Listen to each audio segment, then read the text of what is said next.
10 กะล้อมันอ่ะฮะ10 กะล้แม่อขนมปังนี่อร่อยมากเลยนะ กินอะไรคะวันนี้กินสั่งอะไรกินนะคะ กินขนมปังค่ะกับน้ำ อันนี้เมนูเหรอคะ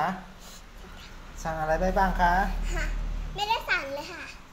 อันนี้ไม่ได้สั่งหรอนี่อันนี้ ไม่ได้สั่ง เหรอ ค่ะ มัน มี มา คน คน เอา เดียว มา มัน ให้ใช่ค่ะ เหรอ อืม อ้าวอ้ามเลยกินเลย งาชุดอะไรกินน้อง แล้วก็เชียงแข็งเนาะมันกินเนาะเนาะที่ปอมากกว่านั่นไหม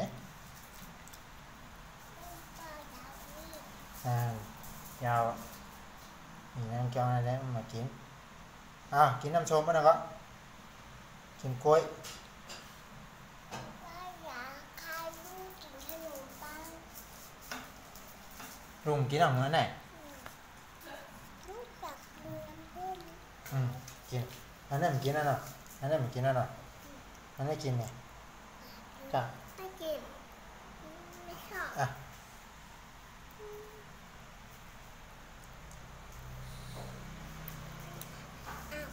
กินแข่งกันกินแข่งกันเพื่อนหลานสู้พี่ก้าวสู้เพื่อนหลานสู้มันจองกูพูดไปเจ้า เพื่อนหลานสู้เพื่อนหลานสู้งมงมงมงมงมเพื่อนหลานสู้เพื่อนหลานเดี๋ยวหมดก่อนพี่ก้าวเย้เพื่อนหลานสู้เพื่อนหลานสู้เพื่อนหลานสู้เย้เพื่อนหลานสู้นั่นเพื่อนหลานชนะเอาไว้ด้านหน้าเขากูเอาเขากูแก้วตกเอาไว้ด้านหน้านะ ปุ้นนั่นแต่ก็ยังไม่ได้กินน้ำส้มแล้วหันไปดูตอนนู้นแต่ว่าเขาดูปุ้นมัน เพื่อนหลานชนะเหรอจังลูกเป้ ใหญ่ขนาดนี้ ลูกเป้เนาะลูกเป้ใหญ่ดาว ลูกก็ใหญ่ยาว ไปวิ่งซิว่าใครชนะค่ะ ลูกชนะอะไรล่ะ ชนะทุกคนค่ะ กินกล้วยกันแล้ว ถ้าเข้าโรงเรียนพี่ท่านไม่ได้ตอนเรียนมาเยอะเป็นนักกีฬาไม่แต่วิ่งทันกับเพื่อนค่ะ กองนี่ก็กำชัดไปได้เรื่อง คุณผู้ชายก้อนก็กินด้วย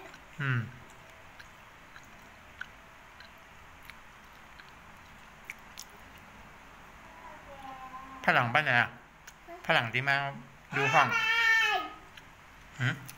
แม่พาไปทางนั้น แม่ไปแล้ว ไปทางไหน ไม่เห็นแม่ไปในเก้าอี้ก็ไม่มีนะเจ้า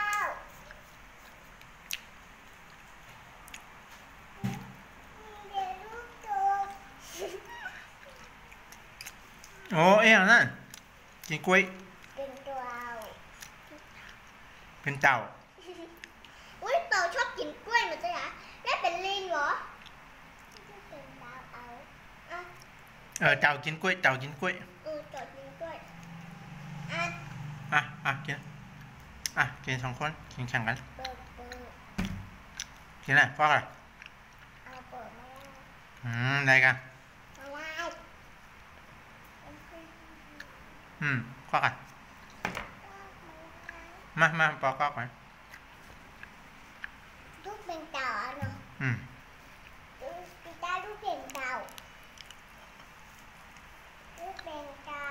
นี่พี่ก้าวก็กินหมดยาวเก่งสุดยอดแค่แขนนั่งสองข้อเฮ้เฮ้ย อย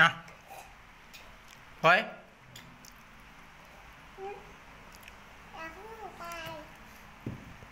ละตัวไปละนั่นนะ พี่หมายได้ไปยัง กินนะกินนะ เดี๋ยวพี่จะไปละเดี๋ยวพี่ไปเรียนโต๊ะก่อนเป็นตัวหนากินถ้าดูหน้าเร็วๆงี้พี่เซ็นแล้วก็ไปจบไปเลย กินแล้วลูกเอ้ย เบอร์ห้านี่เก็บแล้วใจ